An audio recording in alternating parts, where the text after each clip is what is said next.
오늘 또 주일 예배를 드리시는 우리 모든 분들에게 하나님의 은혜와 평강이 넘치시기를 간절히 소망합니다. 세상 사람들이 사용하는 일반적인 달력으로는 양력과 음력이 있죠. 그런데 우리는 예수 그리스도의 생애에 맞춰서 함께 사용하는 교회력이 있습니다. 이 교회력은 지금처럼 예수님의 탄생을 기다리는 대림절부터 시작해서 또 예수님께서 탄생하신 성탄절, 그리고 예수님께서 우리를 위해서 십자가와 고난의 길을 가신 것을 바라보는 이 사순절이 있죠. 그리고 예수님께서 십자가에서 죽으시고 부활하신 부활절이 있습니다. 그리고 또 약속하신 성령이 임하신 성령 강림절이 있죠. 그 외에도 여러 가지 많은 절기가 있지만 이 5개의 주요 절기를 통해서 우리들의 신앙을 점검하고 또 뒤돌아보는 귀한 기회로 삼습니다. 그래서 우리 그리스도인들은 이 교회력을 잘 마음속에 심고 또 그 교회력에 따라서 신앙생활을 하는 것이 굉장히 중요하죠. 왜냐하면 그 교회력을 통해서 우리들의 삶을 그 예수님의 사이클에 함께 맞출 수 있는 귀한 통로가 되기 때문입니다. 지금은 예수님의 성탄을 기다리는 대림절이죠. 이 대림절은 이 속죄와 회개를 의미하는 보라색을 예전색으로 삼습니다. 그래서 목사님이 항상 스토를 대림절을 되면 이 보라색 스토를 하고 나오시죠. 그리고 매 주일마다 이제 초를 켜게 되는데요. 이 첫 번째 주일에는 이 하나님의 임재를 소망하는 소망의 초를 켜게 됩니다. 그리고 둘째 주일은 약속한 위로와 평강을 기대하는 이 평화의 초를 켜게 되는 것이죠. 그리고 셋째 주는 기쁨과 복음을 간구하는 기쁨의 초를 켜고요. 그리고 넷째 주일은 낮은 곳으로 임하시는 하나님의 사랑을 바라보는 사랑의 초를 켭니다. 그리고 성탄절이 되면 이 땅에 빛으로 오신 예수님께 감사하며 이 하얀 초, 그 하얀 초를 밝히며 5개의 초를 완성하게 되는 것이죠. 그래서 오늘은 이 대림절 이 3번째를 맞이하고 있는 그러한 주간인데요. 우리가 다음 주일까지 네 번째 대림절을 보내고 드리고 성탄절을 맞이하게 됩니다. 그래서 대림절의 키워드는 기다림입니다. 그래서 오늘 우리가 하나님께서 우리에게 주시는 이 고린도전서의 말씀을 통해서 이 예수님을 기다리는 우리가 어떠한 믿음의 모습으로 기다려야 되는지, 또 무엇으로 무장하고 우리들의 심령을 채워가며 기다려야 되는지 그 은혜를 함께 나눠보고자 합니다. 이 고린도 교회는 바울이 1년 6개월 동안 목회한 교회죠. 바울이 사랑하고 바울이 전심으로 목회했던 아주 소중한 그러한 교회입니다. 그런데 그러한 고린도 교회도 시간이 지나면서 여러 가지 많은 문제들이 생겼어요. 교회 내에 이 파가 생겨서 사람들이 갈라지기 시작했고요. 성도들이 하나님께 많은 은사를 받았는데 그 은사로 인해서 오히려 내가 잘났다고 다른 사람을 누르고 억압하는 그런 일들도 많이 생겼습니다. 그래서 여러 성도들이 바울을 찾아가서 고린도 교회에 와서 좀 문제를 해결해 주십사 하고 요청을 했지만 바울은 성도들이 서로 기도하며 서로 마음을 모아 그 문제를 해결해 나가길 원하는 마음으로 성령의 감동으로 서신을 보냈죠. 그것이 바로 우리가 함께 보았던 고린도 전서의 말씀입니다. 근데 서신의 시작을 보면 바울은 가장 먼저 고린도 교인들에게 인사하기를 하나님의 은혜와 평강이 함께 하기를 기원을 하는 것이죠. 은혜가 무엇입니까? 은혜는 하나님의 선물이죠. 우리의 힘과 노력으로 무엇인가를 얻는 것이 아니라 전적인 하나님의 선물입니다. 우리는 아무런 자격이 없지만 하나님께서 우리를 사랑하시기 때문에 우리에게 주시는 선물인 것이죠. 그래서 우리들의 삶을 뒤돌아보면 우리가 늘 드리는 그 좋아하는 찬양의 가사처럼 모든 것이 은혜이죠. 한없는 하나님의 은혜입니다. 우리들의 힘과 능력으로 우리가 이만큼 살아온 것이 아니죠. 하나님께서 때를 따라 돕는 은혜를 주셨고 어렵고 힘든 일이 있을 때 버티고 견뎌낼 수 있는 그 은혜도 우리에게 주셨습니다. 그러니까 우리들의 인생 자체가 하나님의 은혜인 것이죠. 그리고 바울은 믿음의 성도들에게 평강을 기원합니다. 평강은 히브리어로 샬롬이죠. 모든 것이 평화로운 상태, 평화가 있기를 기원합니다. 지금도 이스라엘 사람들은 서로 만날 때마다 평강을 구하며 샬롬, 히브리어로 샬롬이라고 인사를 하게 되는 거죠. 그들의 인생 가운데 어려움이 많았고 전쟁이 있어서 많아서 하나님께서 주시는 그 평화가 가득하기를 원하는 마음으로 지금도 샬롬하고 인사를 하죠. 우리도 그렇게 인사하지 않습니까? 그래서 바울은 고린도전서를 보내면서 고린도 교회 성도들에게 하나님의 은혜와 평강이 있기를 기원을 하는 것입니다. 근데 이 고백은 단지 인사하는 차원이 아니라 은혜와 평강, 우리 하나님의 성품을 고백하는 인사인 것이죠. 우리 하나님은 은혜 주시는 하나님, 우리 하나님은 우리들에게 평강 주시는 하나님이다. 사랑하는 고린도 교회 성도들에게 하나님이 이 은혜와 평강을 늘 주시길 원하는 마음으로 이 은혜와 평강으로 인사를 하는 것입니다. 우리 옆에 계신 분과 쑥스럽지만 한번 인사를 해보겠습니다. 하나님의 은혜와 평강이 함께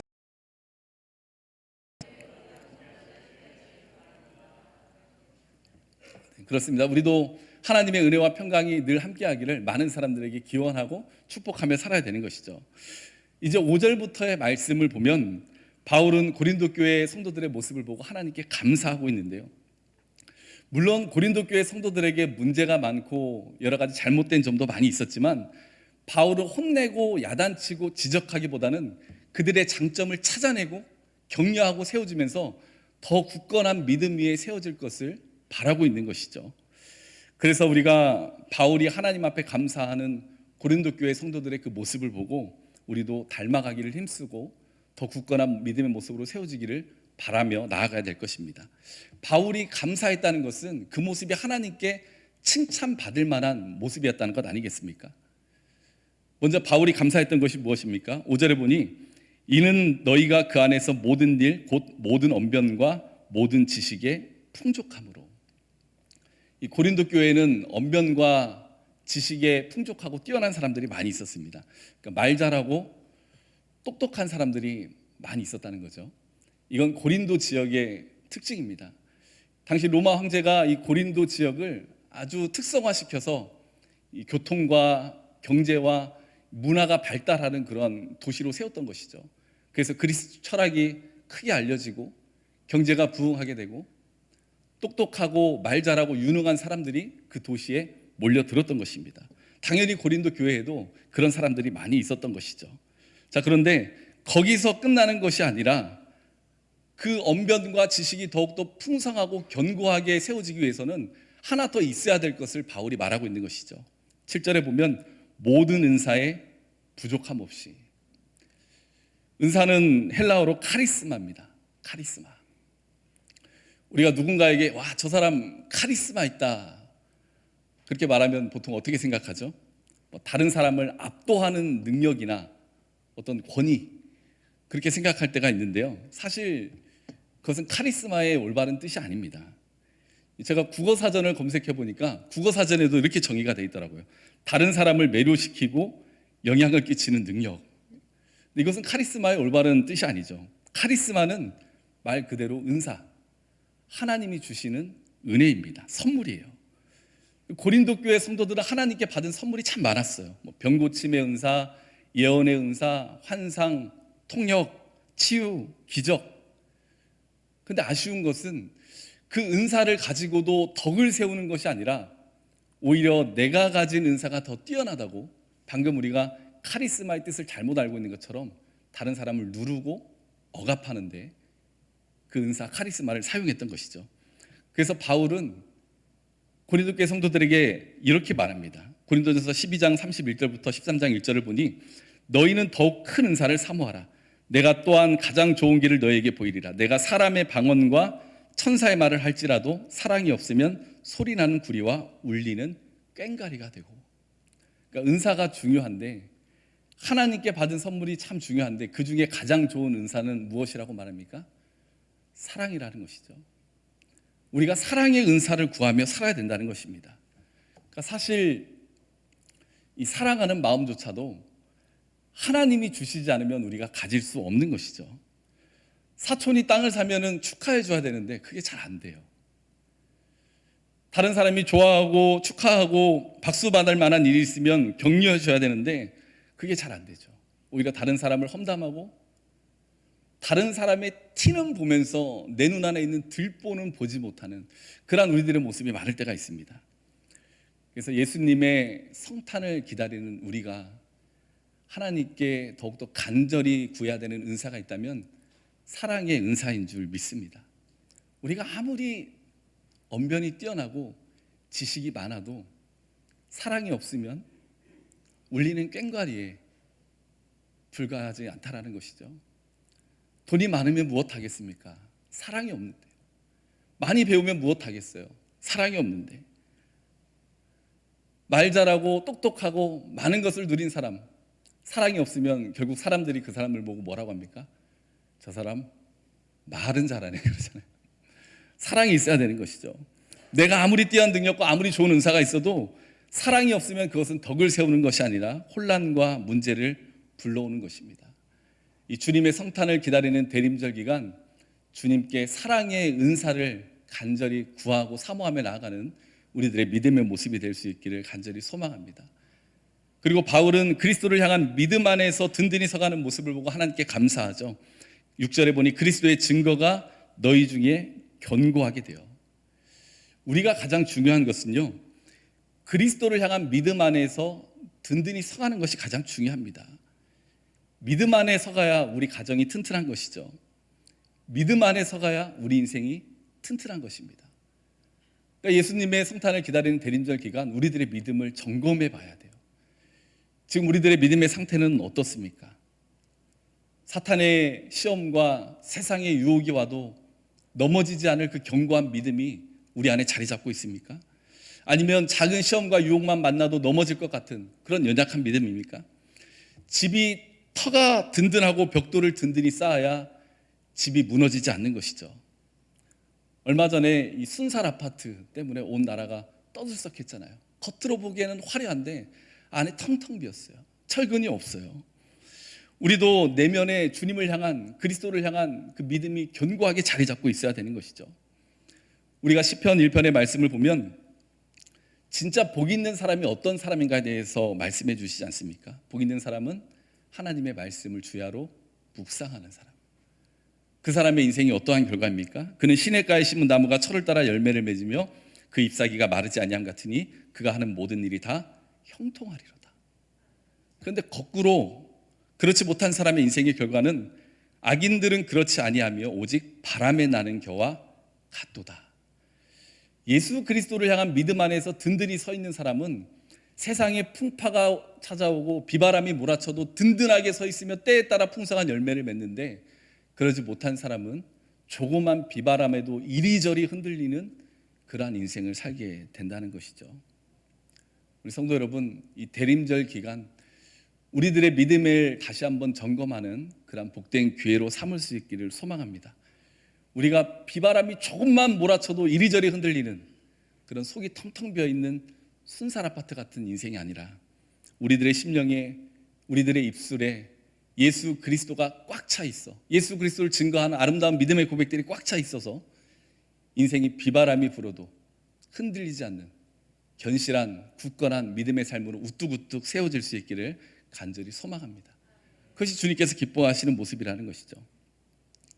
그리고 바울은 또 하나 7절에서 이런 고백을 하죠.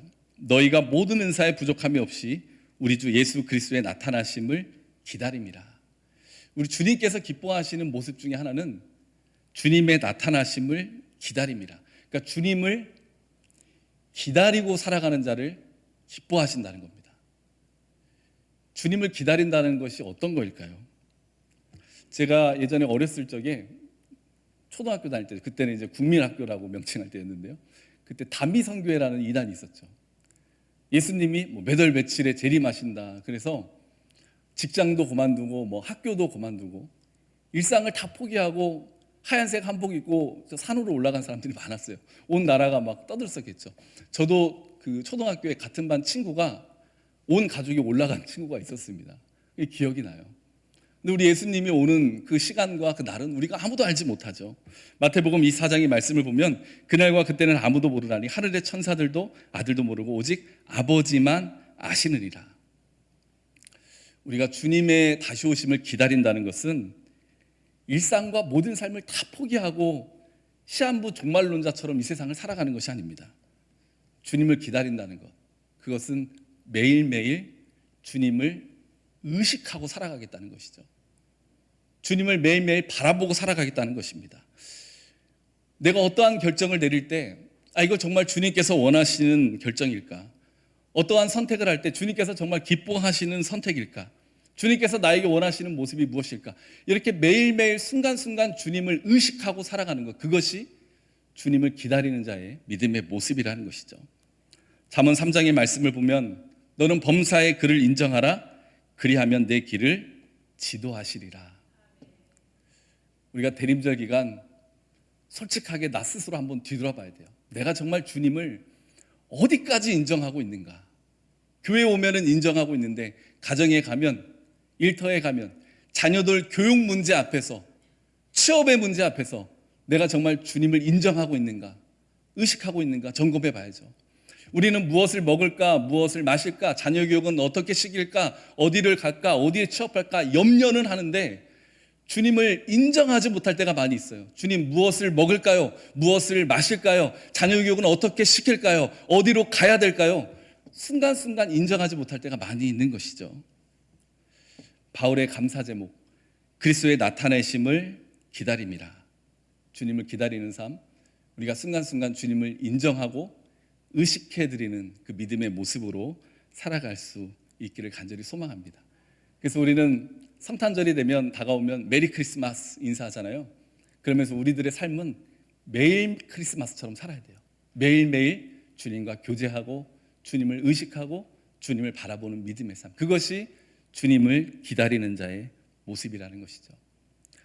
자, 우리는 예수님의 성탄을 기다리는 대림절의 절기를 보내고 있습니다. 기다린다는 것은 다시 만날 날이 있다는 것이죠. 우리 주님 앞에 섰을 때 우리 모두가 주님께 칭찬받기를 간절히 소망합니다.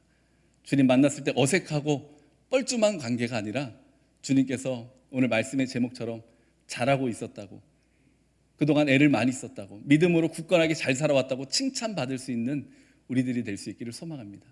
그러기 위해서는 우리가 사랑의 은사를 구하며 살아야겠죠. 우리들의 모든 것들이 울리는 꽹과리가 되지 않도록 주님의 사랑으로 우리들의 심령을 채워나가야 될 것입니다. 또 주님을 향한 믿음 안에서 우리들의 심령을 굳건히 채워나가며 매일매일 주님을 바라보고 의식하는 그 믿음의 모습으로 살아가야 될 것입니다. 그 주님을 기다리는 믿음 가운데, 범사의 주님을 인정하는 믿음 가운데 견고히 우리들의 삶을 세워가시고 주님 앞에 섰을 때 주님께서 잘하고 있다고 칭찬받는 그러한 우리들의 삶, 또 예수님의 성탄을 기다리는 이 계절, 대림절 될 수 있기를 우리 모든 성도들 되시기를 주님의 이름으로 축원합니다.